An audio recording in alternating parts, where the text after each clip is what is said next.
What's up, Lyran? How's you doing? Pretty alright. Kind of been suffering from some headaches lately. Gotcha. The weather changes. It's the constant switch between hot and dry and muggy and hot. Yeah, weather is very bad in Louisiana right now. Don't remind me. Well, thanks for joining my podcast, the very Yes. first of any of my guests on this one podcast that I decided to start like 3 hours ago. It's not a problem. I always like to be a part of things. Lyran, I always wondered about this. Tell me about the origin of your name. What is a Lyran? So, Lyren is actually a character from Ruby. It's an animation that Rooster Teeth did with Monty Ohm. Uh, that anime really, like, I guess you could say resonated with me because I loved Monty Ohm's work. I remember him doing his Final Fantasy fighting animations back in like 2008. And his trailer before it was brought to Rooster Teeth for a Red Riding Hood concept, which became Ruby. And Lyren was the character Monty Ohm voiced before he passed until his brother took over. So it's just a lot of sentimental meaning with the name because of that character. Okay, cool. I always thought it was like an anime thing or a fighting game character. But It's a pretty 3D good 3D anime. The first season, I will admit, did not age well with the animation, but it's really good. Does it have fighting in it? Oh, it has some of the best fight scenes you're gonna see in an anime. It's really good fight scenes, especially the later seasons, because the later seasons get really good with the higher budget they tend to get. Facts. All right, I'm adding that to my list. You can't see it, but I'm writing down in my my anime list.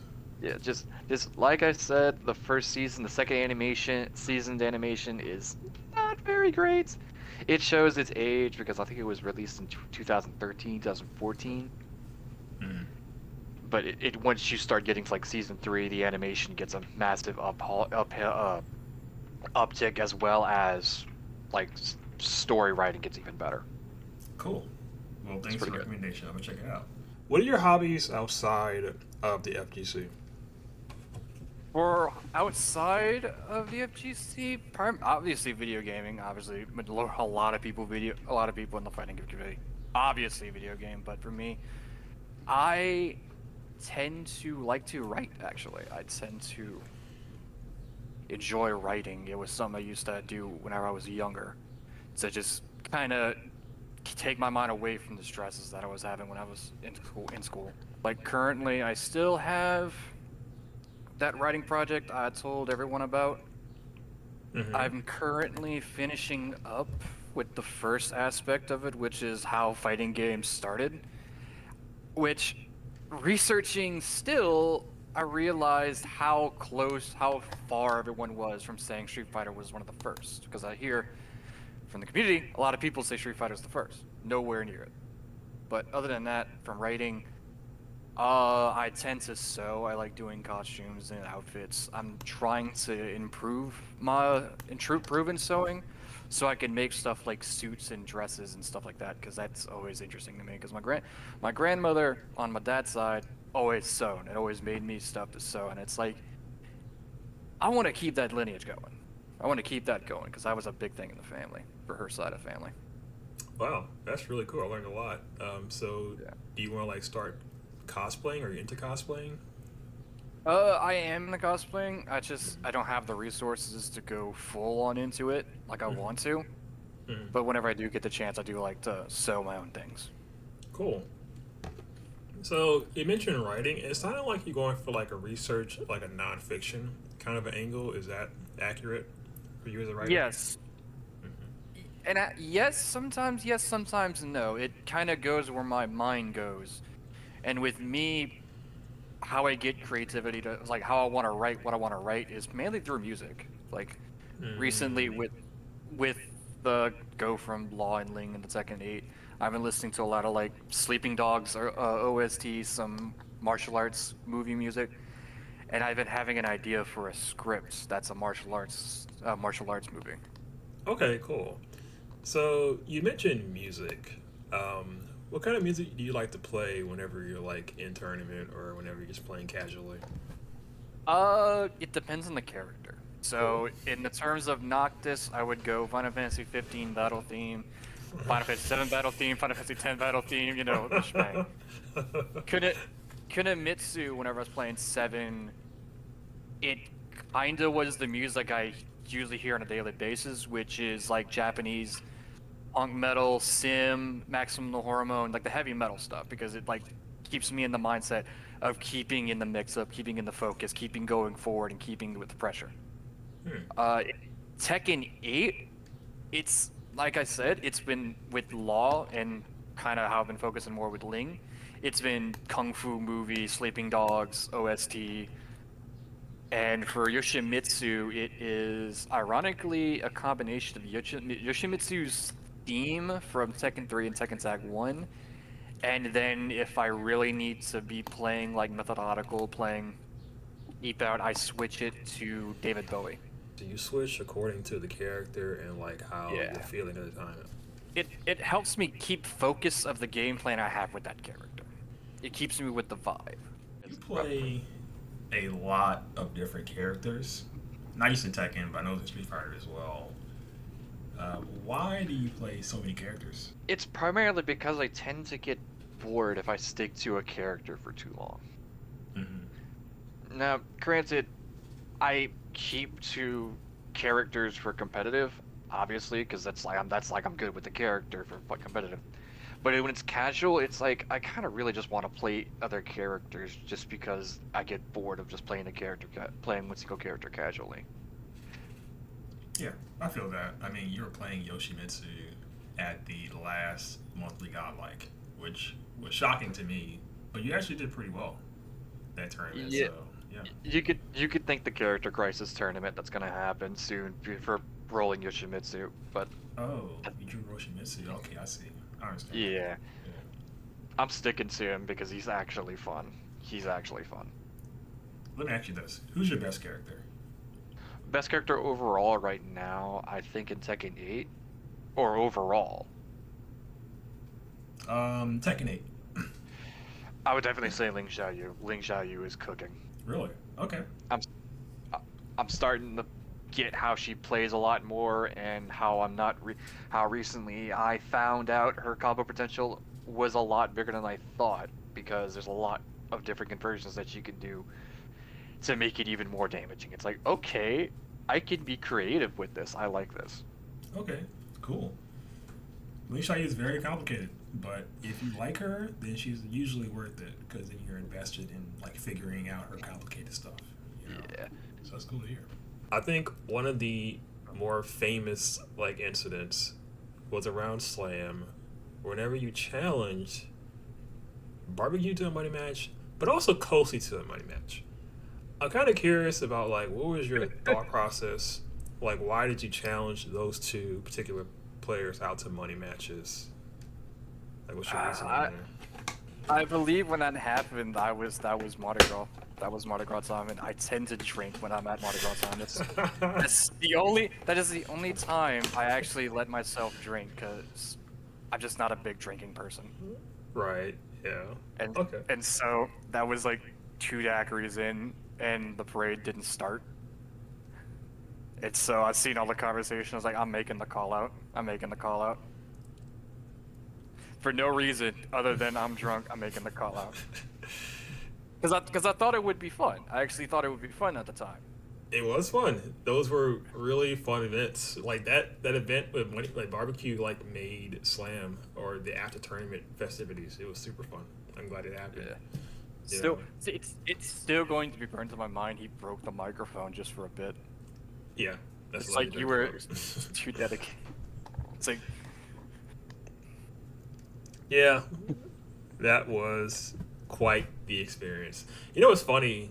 Like, you have these extremes where sometimes you're kind of like disappointed, but other times you're very like confident. And in those moments when you call those players out to money matches, you were very confident. You know?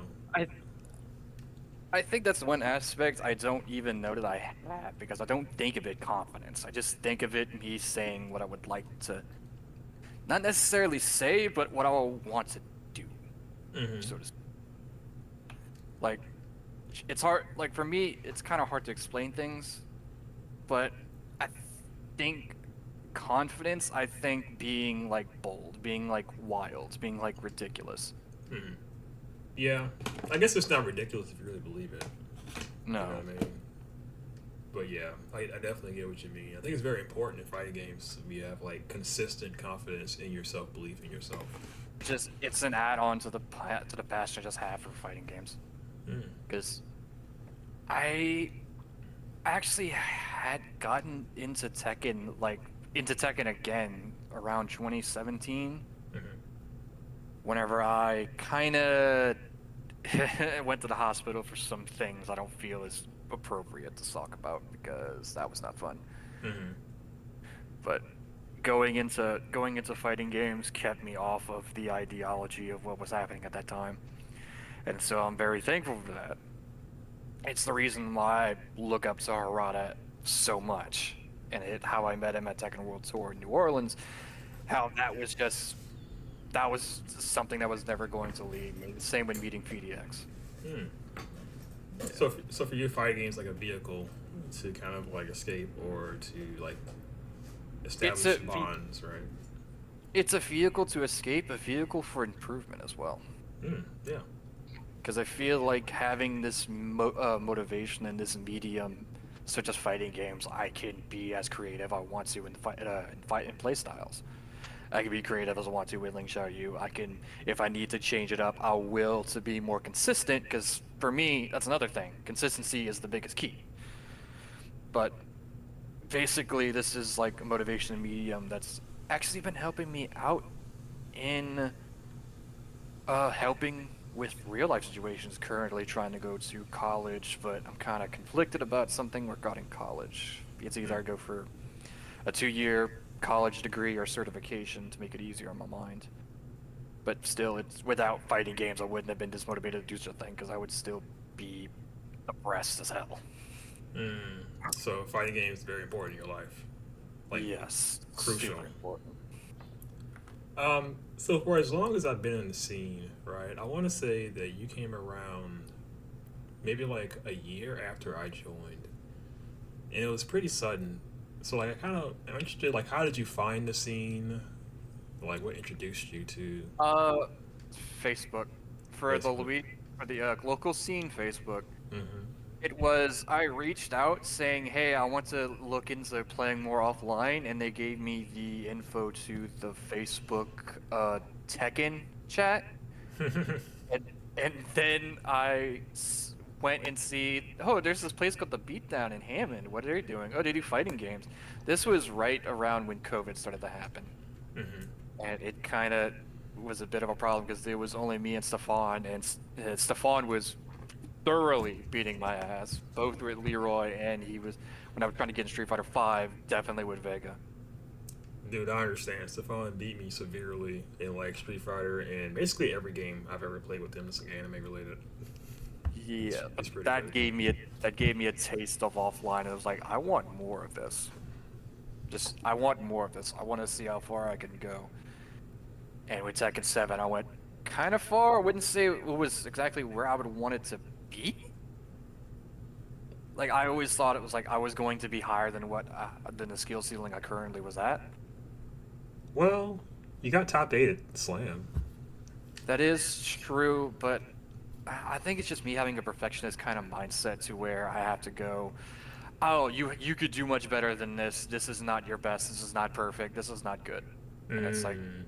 it's kind of been a curse I've had for a long time in my life. But I think with Tekken 8 and how I had to step back, take a look at what I was fighting for, what I was doing this for, I think I'm starting to ease more off of it to me being a perfectionist in fighting game in the fighting game sphere as a whole. Okay, so that's a good transition. You mentioned being a perfectionist. I think a lot of people, like if they were to listen to this, right, they know that you get frustrated quite a bit about like whether it be Tekken or just fighting games in general. Is that because you think that you have to be perfect in what you do? It it actually is. It actually is. And it with being autistic, it does not help. Mm-hmm. Like with someone with autism, they like they tend to double down on those kind of things. Like I even I understand that. They gotta double down on some things. And well, perfectionist mindset, my autistic brain just like doubles down on that instead of just accepting what's happening. Right. So it makes me more frustrated than I really should be at the game. Well, you know one thing, Byron, and I'm not just saying this because you're my podcast and you're a guest, but you're actually like one of my favorites in the scene, and I'll tell you why. Because everyone that plays this game gets super frustrated and tilted. Some are just better at hiding it than others. You just express it. Everyone else gets pissed too. They just conceal it. So I think you're not as different from other people that you may think. You know. that's high praise because I feel like having those kind of aspects as a player just makes you more memorable. I'm not saying because you're giving me the praise, I'm saying overall. It's the reason why I like VDX so much, it's the reason why I like Kokoma so much, it's the reason why I like CBM at times, especially when CBM's on a hot streak. It's why I don't like watching Arslan Ash or Nee because I feel like they don't have that character, they don't show that character. Yeah, they don't Off show it, off the but they show controller. it. Yeah, but Yeah. even he was like, he's gone through a lot of phases. I remember when he like placed really poorly, I think last year at a major, and he was going through his thought process about how he thought he had lost confidence in himself, about how he plays the game like 10 hours a day, and it's still not good enough. So Yeah. we all go through that for sure. Yeah. It's what makes you stand out. That's what I'm gonna tell. I'm gonna end off at that. Like Yeah. it's what makes you stand out overall. Yeah, for sure, for sure. I will say though that you're hard on yourself, and you're a lot better than you think you are. You know, you just gotta keep that in mind whenever you go through like a rough patch. I know, and I get that. It's hard for me at times, but I'm still trying to ease off of myself in that. It's a hard thing to do. You mentioned about how important the scene is to you, right? Um, Right. Tell me like who's your favorite person like in the scene or tangentially around the scene to like hang around and talk to. That's okay. That's a loaded question, ironically, because I have several. There's you, obviously, because you're just the sage wisdom person of the entire community. Yes, you are. You were you were like everyone looks up to you. You're calm, collected, even when at times you tend to lose your cool when I see in matches. That is very true. Other than that, Kosi, I can guarantee you has been the big piece of trying to improve because my end goal has lately been trying to be more consistent in beating him overall. I see it's like a rival that you see. Yeah. Mm. And other than that, it's no juice as well. I think one of my favorites is Q because Q is just out there and wild and fun to be around. Q has Q some and of his the group. funniest posts in the Discord. He's like always sarcastic. I haven't seen him in a long time, but He's, I guess you could say he's just doing his own thing, which that's fair. yeah, he's totally doing his own thing. But I mean, it's hard to say who's my definite favorite, but you, No Juice, Kosi, and Q, they all are all up there. That's cool. It's interesting you said Kosi's like your rival because that explains why you're so competitive towards him. Like explains the money match. That explains why you're always like asking for games and all that. That's cool. So something new that I didn't really know. What goals do you have like looking forward in the scene? Uh, I don't really have any long-term goals forward. I think at the current moment, I'm just still trying to figure out the character I like. I mean, granted, I'm liking Ling. I'm Mhm. liking the mix-up potential and how you could just steal turns from people. And I'm liking how from the Character Crisis tournament, how I'm playing Yoshimitsu and how I'm liking how I could play Tekken 7 style, how I used to play. You know, space control, keeping you away, play the Noctis style of trying to get you with a counter with a whiff punishment. But I don't Mhm. have a necessary set goal right now. Mhm. I think what I'm currently waiting for is a character that I tend to click with, which, oh, excuse me, which I believe would be fucking wrong because he would be a good mix of keep out and mix up when I need to. It's just I think it's gonna be a good long waiting game till I have a proper goal again. And Okay. my own true like goal right now is just improve and try to either find a character right now or wait to find a character that comes out that you like and you could play the Tekken 8 style where I have to do that with where I'm looking to play a combination of how I used to play in Tekken 7 but have to play the mix of aggressiveness when I need to. Okay, cool. Yeah, it's definitely something to think about, right? Think about. You have a lot of time for sure. Tekken 8, as I remind Yeah. people, it's only been like 4 or 5 months. We have plenty of time. It's going to be like a 7, 8 year game. So, Yeah. just It's keep gonna have a thinking about long it. life. It's gonna be a long lifespan game. That's definitely true. Yep, you got plenty of time. But it's good that you're already recognizing what you need to, like, develop and work on. It's cool. Right. Yeah. Tell me, who's your favorite fictional character and why? Oh, that's favorite fictional character overall. That's a hard question because I have a lot. Oh man. Okay. That's actually something I gotta really think about because it's a cross. It's like a three-way between Lyren from Ruby, Noctis from Final Fantasy 14, and Aruto Hiden from Kamen Rider Zero One because he's just such a dork that's lovable. It's hard to say because they all have characteristics that I I resonate with or I want to be like that's who I want to be. Lyren in Ruby is calm, collected. It's like very like mellow until you get to the later seasons where he becomes more tense about everything happening. That's kind of like I resonate with that, but also I want to be at that calm, collected thing when it comes to fighting games.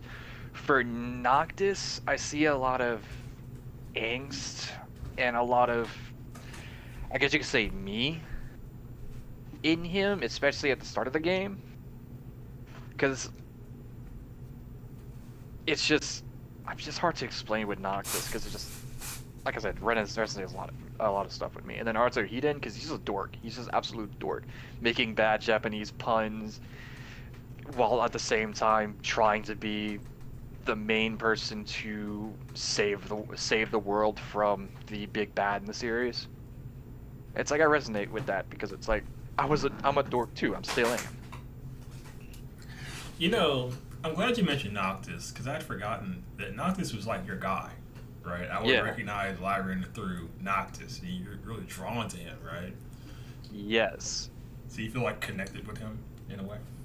Yes, a whole lot. It also helped whenever playing through Final Fantasy 15 how I just really got his story. Even though I didn't watch a lot of the stuff that caught with the after effects, like you have to watch the Kingsley movies to understand the situation with the fall of Insomnia, or you gotta play through the episodes to understand what happens in the time cuts. I just enjoyed it So I can because assume your favorite like Final Fantasy is what Noctis is from. yes, and I think that's Final Fantasy 15 is really overhated for no technical reason. The final question, good sir. Tell me something about yourself that people may misunderstand upon first glance. My awkwardness. Mm-hmm. Like like I said, I'm a person who likes to be myself. I likes to be kind of more like shut in, not necessarily shut in, but kind of tend to keep to myself more. But whenever I talk, I tend to be awkward. I tend to like pause when I'm trying to find the specific word in my mind. I tend to make awkward jokes, tend to be awkward overall. And I think whenever conversations happen and they see me, it's like, oh, you're weird, you're awkward, you're weird. And it's like, no, it's just like how I tend to be, especially when meeting new people. So I think that's the biggest thing overall. Yeah, I find that to be pretty relatable.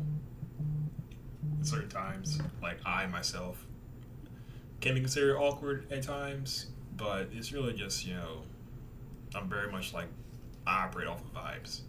you know. Yeah. So it just Yeah. depends on who I'm around. Yeah. But once she's, I think that's like a crazy thing though. But once you start getting to know me more, I start to be more talkative. I start to be more like around people. From that aspect, that's from my dad. That's from my dad because he's just a talkative person. He could meet a random person just conversing. I'm not like that. You know, it's been pretty great, you know, because I've gotten to kind of find more about you through like these questions. That's why I started doing it actually, because I wanted to know more about people in the scene beyond just, you know, they hit buttons really well. Yeah. I think that's ironic because I'm not usually a talkative kind of person. I kind of like to be to myself.